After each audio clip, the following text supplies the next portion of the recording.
जिल्हा परिषद हिंगोलीच्या ग्रामीण यंत्रणेच्या वतीने जिल्हा परिषद ग्राउंडवर बचत गटांचे स्टॉल मोठ्या थाटामाटात उभारण्यात आले। 12 तारखेला झालेल्या उद्घाटनावेळी मोठी जाहिरातबाजी व दिखावा करण्यात आला। मात्र आज चौथ्याच दिवशी स्टॉलकडे ग्राहकांनी पाठ फिरवल्याचे चित्र पाहायला मिळत आहे।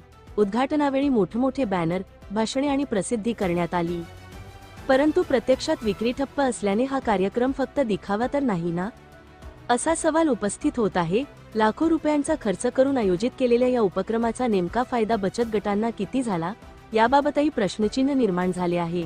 दरम्यान समोरील बॅनरवर हिंगोलीचे पालकमंत्री अब्दुल सत्तार झिरवल यांचा फोटो नसल्याची चर्चा रंगली असून यामागचे कारण काय, याबाबतही विविध तर्कवितर्क लावले जात आहेत।